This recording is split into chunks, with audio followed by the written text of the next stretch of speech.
c'est la tempête dehors, du coup j'espère que vous allez bien m'entendre. Aujourd'hui on va faire quelque chose que je veux faire depuis longtemps.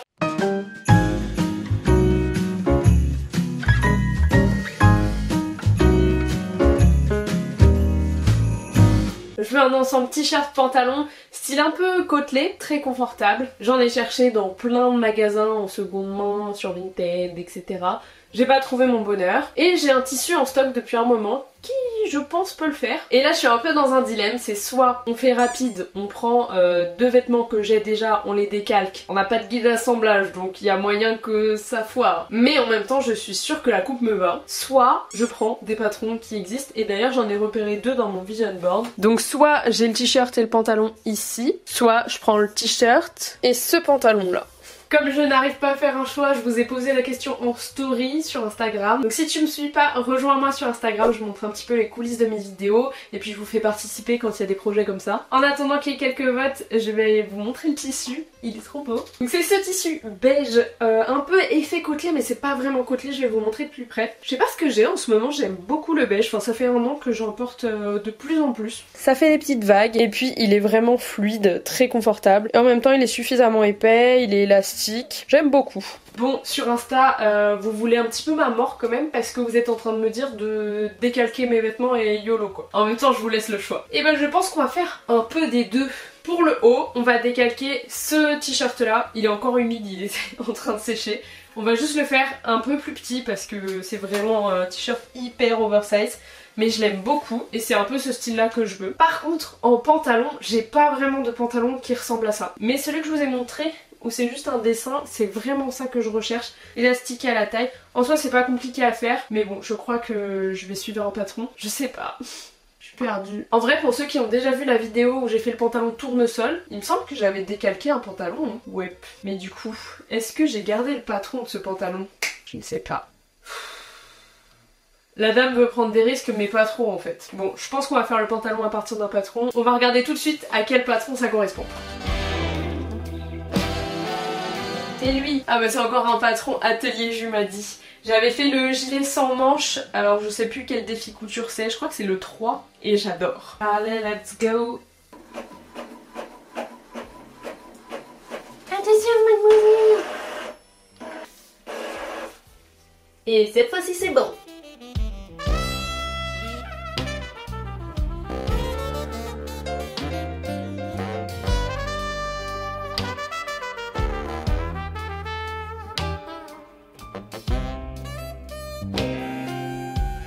Pendant que ça s'imprimait, j'ai regardé quelle taille correspondait à mes mesures. Et comme d'habitude, je suis entre plusieurs tailles. Entre 42, 44 et 46. Et par contre, j'ai fait un truc bête, c'est que j'aurais dû regarder ça avant. Parce que dans les patrons Atelier Ju m'a dit, il y a un truc qui est très cool, c'est que vous ouvrez le PDF et vous pouvez cliquer sur les calques qui vous intéressent. Donc vous gardez la base et vous mettez juste votre taille. Et comme ça, bah, c'est hyper facile pour pouvoir se repérer sur le patron. Alors que là, bah, du coup, j'ai toutes les tailles. C'est pas grave, ça m'apprendra, je mémoriserai la prochaine fois. J'ai décidé qu'on s'occuperait du pantalon en premier le temps que mon t-shirt sèche bien. Donc du coup, il faut aussi que je fasse attention à avoir suffisamment de tissu, même si je crois que j'ai 3 mètres de tissu donc ça devrait le faire. Il faut 1,80 m de tissu principal, donc c'est celui-ci. Et normalement il y a une doublure de 30 cm, je sais pas où elle se place, je vais regarder ça. Mais bon, j'ai de quoi faire niveau doublure. Et il faut 1 mètre d'élastique qui doit être épais de 4 cm. Et donc pour me rendre compte à peu près du t-shirt, je vais le poser sur le tissu une fois qu'il sera plié. Voilà, rien de très compliqué. Allez c'est parti.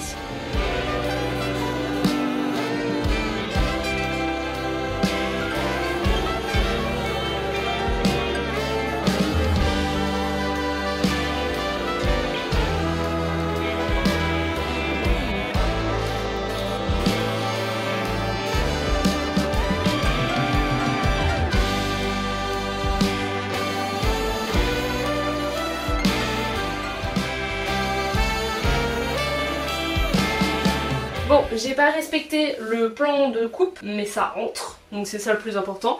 Et il reste pas mal de tissu pour le t-shirt, donc ça devrait fonctionner. Et bah il n'y a plus qu'à épingler et à tout couper.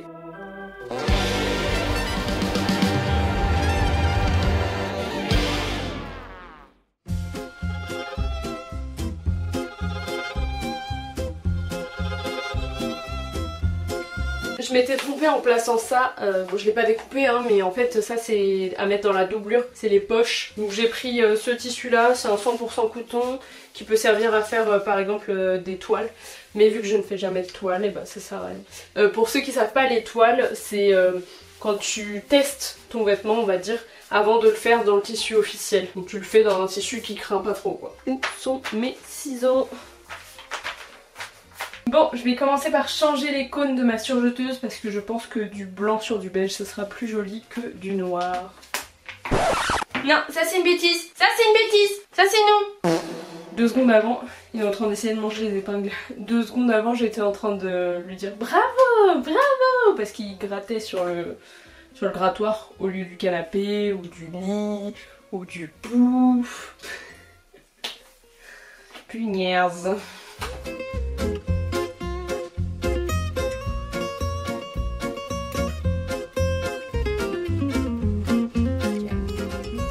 Donc maintenant que ma surjeteuse est enfilée, la première étape ça va être les poches. Ça c'est cool hein, d'avoir un pantalon avec des poches. Quand même, faut allier le confort et le joli au pratique. Donc il me semble que je dois d'abord prendre ça. Sac de propreté des poches, c'est quoi? C'est ça, donc sac de poche. C'est ça. C'est ce petit truc là. Donc en gros c'est pour qu'on ne voit pas le tissu de la doublure et que ça recouvre comme ça et que ça fasse une belle poche. J'en avais fait une dans un cours de couture d'ailleurs. Alors donc...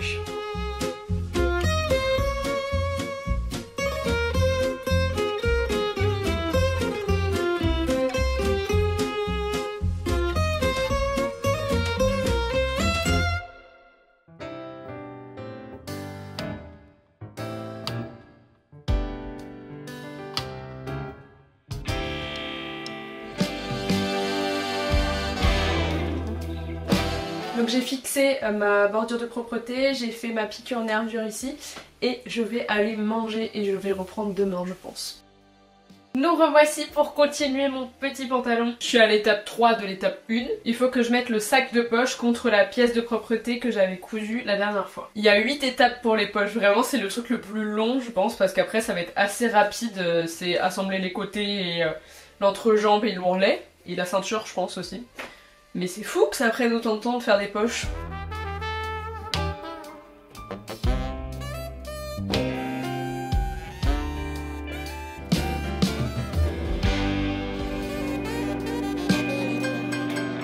Ça y est, les poches sont faites. Bon, je suis plutôt contente parce que c'est la première fois que je fais des poches. J'en avais déjà fait de façon technique dans un cours de couture, mais j'en avais jamais fait à destination d'un pantalon. Et je trouve que c'est plutôt propre. J'ai surjeté ce bord là, peut-être que j'aurais pas dû. Je sais pas si je vais pouvoir bien le camoufler. On verra au moment de l'assemblage du reste. Et justement, on passe au reste. Donc en vrai, il me reste pas grand chose à faire. Donc là, il faut que j'assemble les deux dos au niveau de la fourche ici. Et je vais faire pareil pour le devant.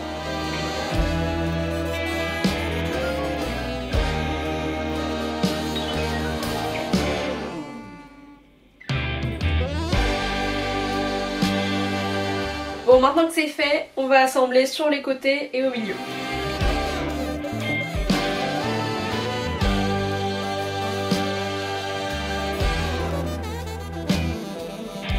Bon, je viens de tout épingler, j'ai même plus d'épingles dans ma boîte tellement j'en ai utilisé. Et du coup, je vais l'essayer avant de coudre pour être sûre de la taille et tout. Et s'il faut, bah, je vais resserrer.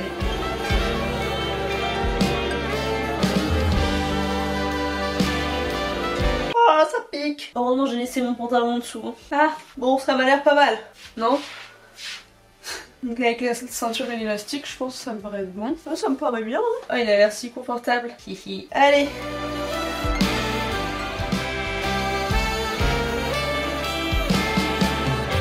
Et voilà, sans les épingles, je peux l'enfiler.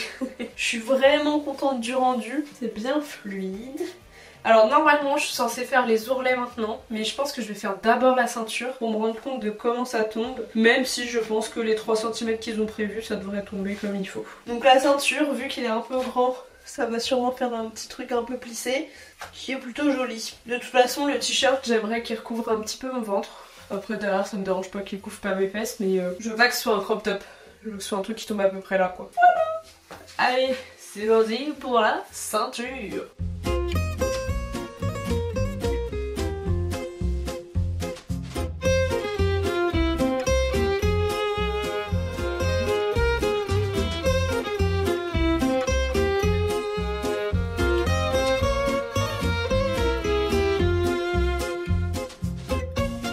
sur le patron il y a écrit qu'il faut un élastique de 4 cm de large, j'ai que des 2 cm. Ça va le faire. En vrai, je crois que ma ceinture est un peu plus petite que ce qui était prévu. Je pense que ça peut le faire, mais oui. Donc là, il faut que je regarde par rapport à ma taille, comment je veux que ce soit serré. Et ensuite, il n'y a plus qu'à enfiler l'élastique dans la ceinture.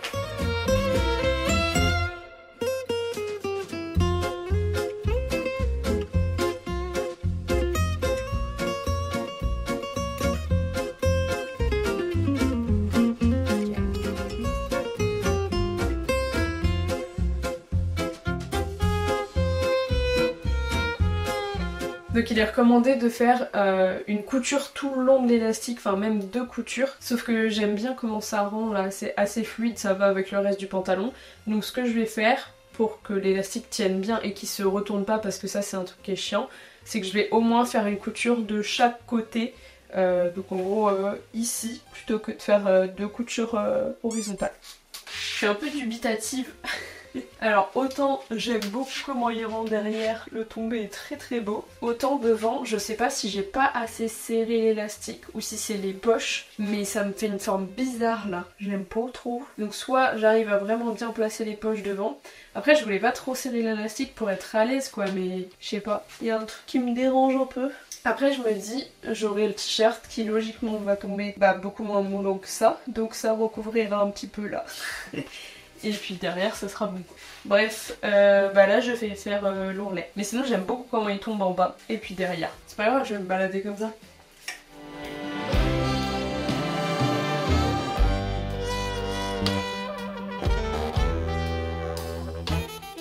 Bon, j'ai fait mon petit ourlet et j'ai repassé la ceinture, je trouve que ça rend un peu mieux. En fait, je me dis que sans doute avec un élastique de 4 cm ça aurait fait mieux parce que ça aurait eu plus de maintien entre guillemets.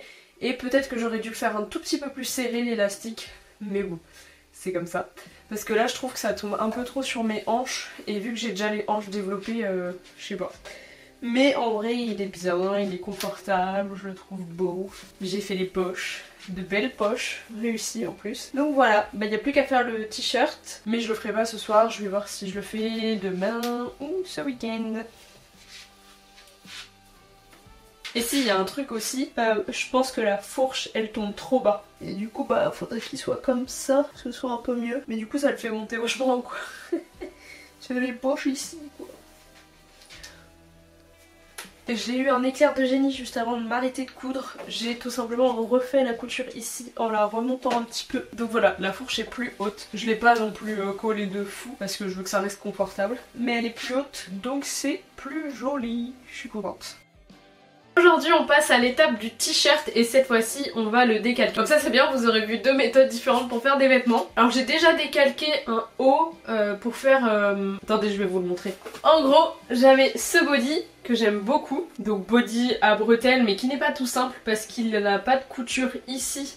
Et il est doublé, donc en fait il n'y a pas besoin de mettre de soutien-gorge, il est comme ça. Donc en soi, conception assez simple. Et donc je l'ai reproduit pour faire ce haut là, auquel j'ai ajouté des manches au lieu de mettre des bretelles. Donc je l'ai doublé aussi, donc pareil je peux le porter sans soutien-gorge. C'est un de mes premiers hauts, donc franchement les finitions sont pas ouf. Mais je le porte régulièrement et je l'aime beaucoup. Bref, on va s'occuper du t-shirt, donc avec un t-shirt de pyjama que je porte souvent, enfin que j'aime bien porter le soir, c'est hyper confortable. Mais en le faisant plus petit. Et puis on va réajuster au fur et à mesure quoi. Donc je vais prendre mon papier à patron et mon t-shirt. Donc en fait si on regarde là, il y a évidemment la manche. Et la manche, faudra réussir à l'imaginer à plat. Il y a le devant qui doit être plié comme ça, puisqu'on va le faire au pli. Et la même chose pour le derrière. La différence en général c'est le col. Après ici pour le col j'aimerais bien avoir quelque chose de moins près du cou, un petit peu plus large, donc je verrai. Et ensuite il faudra aussi du coup quelque chose pour l'encolure. Je pense que je vais faire un peu comme la ceinture du pantalon, faire une bande, ça devrait fonctionner, j'imagine, on verra. Et donc en sachant que je veux le faire plus petit. Donc je vais commencer par le devant. Tac. Je pense que je vais prendre directement la mesure là. Normalement je suis censée prendre plus loin puisqu'il y a l'ourlet. Mais étant donné que je veux le faire plus petit, je pense que ça peut le faire. Après n'oublions pas, je suis quelqu'un qui ne se prend pas trop la tête non plus. Je ne suis pas couturière professionnelle. Et c'est pas grave si c'est pas parfait au moment de la découpe, on va dire. Moi ce qui compte pour moi c'est de m'éclater en couture. Je sais plus où est ma règle, donc on va faire une règle de fortune qui fait tout autant l'affaire.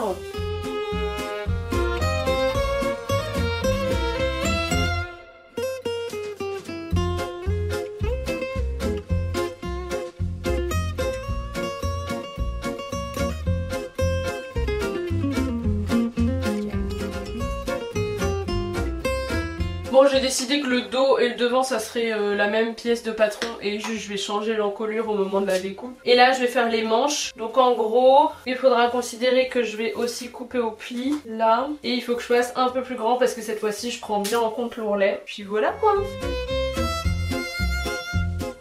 Les vraies couturières qui crient en me voyant faire mon patronage à l'arrache.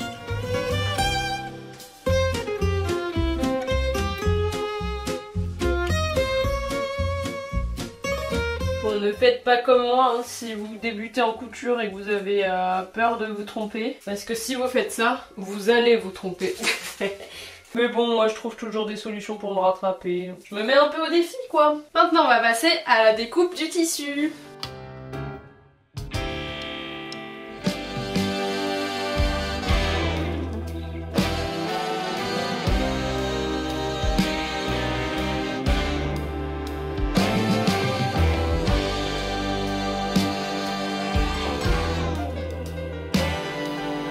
Je suis embêtée, j'ai réussi à faire rentrer le dos et le devant d'une seule pièce au pli et j'ai fait la manche, sauf qu'en fait là je suis plus au pli vu que c'est coupé et donc j'ai plus de place pour faire au pli la manche. Donc je suis en train de me demander si je vais pas faire dans l'autre sens du coup, donc avoir les ce qui me choquerait pas d'ailleurs, avoir les bandes qui seraient comme ça au lieu d'être comme ça. Pas du tout clair ce que je suis en train de dire.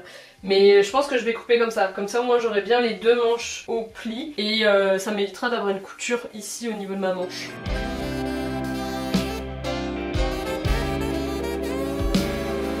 Donc première étape ça va être d'assembler le dos et le devant au niveau des épaules et des côtés. Et juste avant d'assembler tout ça je vais quand même retravailler l'encolure parce que je veux pas qu'elle soit trop fermée, surtout sur le devant en fait. Et voilà!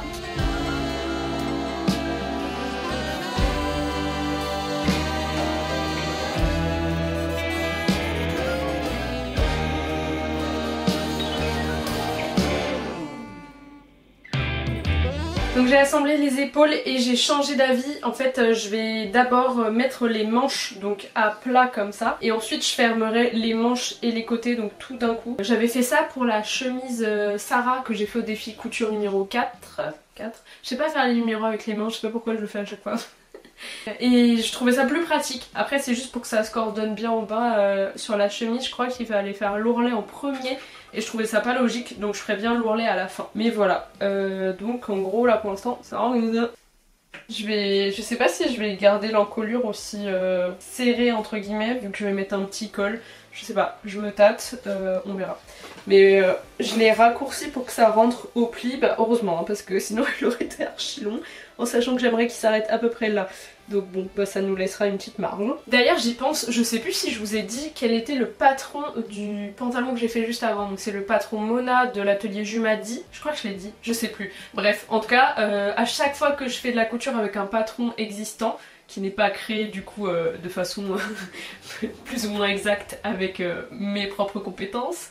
Je vous mets toujours le lien dans la description pour que vous puissiez le retrouver si jamais vous voulez coudre la même chose.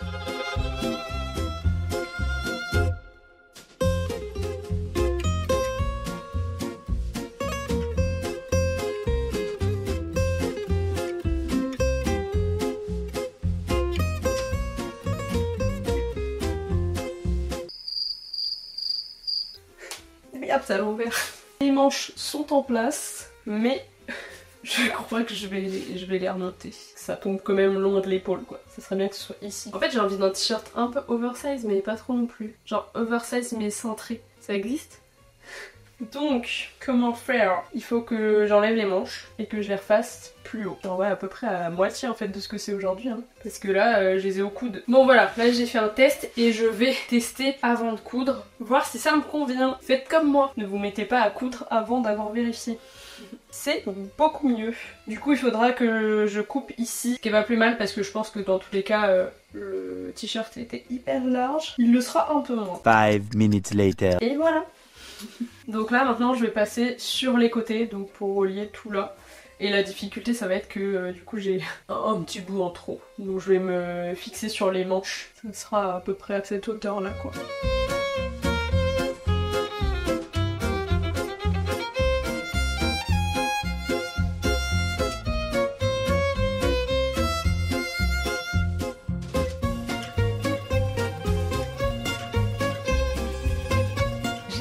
Avant de coudre, je refais pas deux fois la même erreur. Évidemment à l'envers pour éviter de me tuer avec des épingles. Voilà, bah écoutez, ça me plaît bien. Là je vais coudre ici et ensuite je vais passer à l'ourlet du bas et l'ourlet des manches. Et ensuite il n'y aura plus que le col à faire. Je sens que ça va être la partie la plus compliquée on va dire. Mais je pense que je vais faire un peu comme la ceinture et donc ça devrait le faire. Ça part plutôt bien.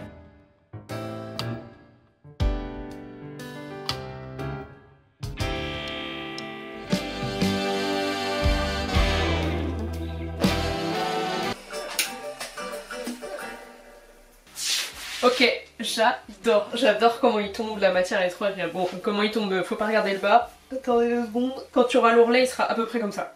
Et bien sûr, les manches seront un peu plus courtes. J'aime trop, j'adore. Bon, par contre, il y a un truc, c'est que moi je suis quelqu'un qui aime porter des pièces assez originales, ou au moins de la couleur, des petites fleurs, des trucs comme ça. Donc là, je vais avoir un ensemble beige. C'est ce qui était prévu à la base, madame. J'ai eu une idée pendant la nuit, ça arrive toujours pendant la nuit, de faire une petite poche. Donc en soi j'ai des chutes, donc je peux tester, l'épingler, voir si ça me plaît ou quoi. Et sinon je m'étais dit je pouvais soit faire un col d'une autre couleur et peut-être les bords de manches. Mais en même temps j'ai peur que ça fasse too much et je voudrais que ça reste quand même une pièce un peu classique. C'est pas logique du coup ce que je dis, mais par exemple je pourrais mettre des grosses boucles d'oreilles, faire une coiffure sympa, faire un petit make-up. C'est une tenue confortable pour rester à la maison à la base, enfin pour sortir aussi, mais il y a aucune logique dans ce que je dis, mais bref. Je me suis dit... La petite poche, ça peut être la bonne option. Et si je trouve que le truc est un peu trop classique, ce que je pourrais faire, c'est une broderie qui sort de la petite poche avec des fleurs. Dites-moi ce que vous en pensez en commentaire, parce que de toute façon, moi j'aime bien quand mes vêtements ils évoluent, donc ça me dérange pas de l'avoir un temps comme ça et de le changer après. D'ailleurs, ça me fait penser que j'ai acheté il y a pas longtemps en friperie une robe en jean que je trouve trop longue, mais je vais la porter comme ça pour voir si je la trouve vraiment trop longue avant de l'upcycler. Et il faut absolument qu'on fasse une vidéo upcycling parce que j'ai plein de trucs à retoucher.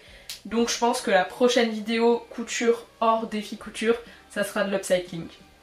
Voilà. Du coup je sais plus si j'ai dit ce que j'allais faire, mais je vais faire les ourlets des manches et l'ourlet du bas.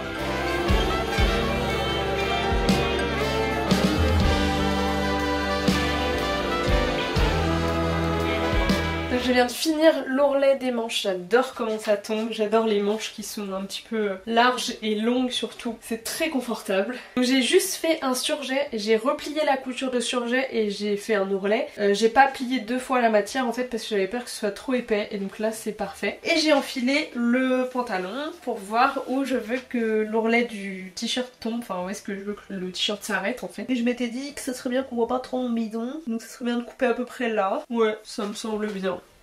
J'adore. Je me suis pas encore vue avec les deux ensemble, je vais aller voir dans le miroir. Bah non, ça c'est une bêtise.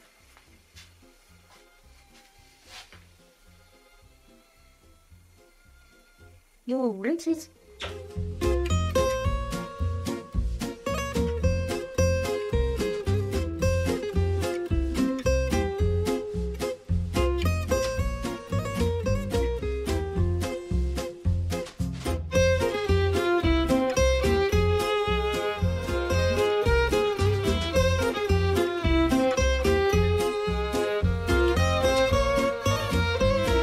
Ça y est, j'ai fait mon petit ourlet. Donc en gros là il reste plus qu'à gérer le col. Alors je me suis interrogée à me dire est-ce que je le laisserai pas comme ça, parce que j'aime bien comment ça rend, c'est très léger en fait. J'ai un haut qui est comme ça d'ailleurs, mais en même temps j'ai peur malgré tout que ça finisse par s'effilocher. Mais si je rajoute quelque chose, ça va me fermer un peu plus le col, et c'est vrai qu'avec ma poitrine j'aime pas trop quand le col est trop fermé. Donc je pense que je vais surjeter le tour et après je vais juste faire un petit ourlet comme ça. Je vais voir si je couds vraiment au bord ou si je couds un petit peu plus loin et de façon à faire un peu comme les manches, même si en vrai on le voit pas l'ourlet. Mais le truc c'est que sur les manches le tissu est dans l'autre sens, c'est peut-être pour ça que ça se voit pas. Mais peut-être que je vais faire la même largeur qu'en bas histoire que ce soit cohérent. Je vais voir.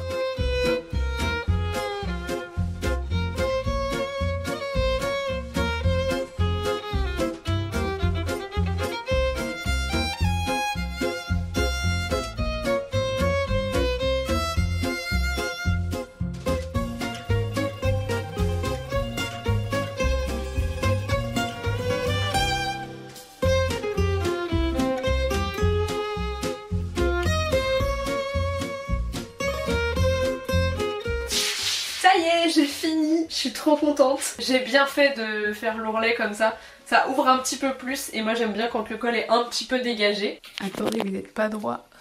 Hop là. Depuis le temps que je voulais me faire un ensemble beige confortable comme ça, je suis trop contente, trop fière de moi. Les finitions sont hyper clean, vraiment depuis que j'ai la surjeteuse c'est incroyable. Je crois que je le dis très régulièrement dans les vidéos, mais ça change tout quoi. Avant j'étais pas forcément fière des trucs que je cousais. Et maintenant, genre je sais que je peux en offrir et j'envisage du coup, ça y est, d'aller vers ma marque que j'imagine depuis un moment, mais je suis trop contente, je suis fière de moi quoi. Je vous montre un petit peu, tic. Les poches, et c'est vraiment quelque chose. J'ai fait des poches et elles sont belles. Trop contente. En parlant de poches, dites-moi, est-ce que je rajoute une petite poche ici, avec une broderie ou quoi? En vrai, quand je regarde comme ça, enfin je me suis regardée dans la glace tout à l'heure, j'aime bien comme ça. Mais si à un moment donné je me lasse et que je veux un truc un peu plus original, peut-être mettre une poche avec des broderies. Dites-moi ce que vous en pensez en commentaire. Dites-moi ce que vous pensez de la tenue. Et n'oubliez pas de me laisser un petit like si vous avez aimé la vidéo. On se retrouve ici si vous vous abonnez pour de prochaines vidéos créatives. Et puis sur Instagram, vous pouvez me rejoindre, je suis présente tous les jours. Merci d'avoir regardé la vidéo et je vous fais de gros bisous.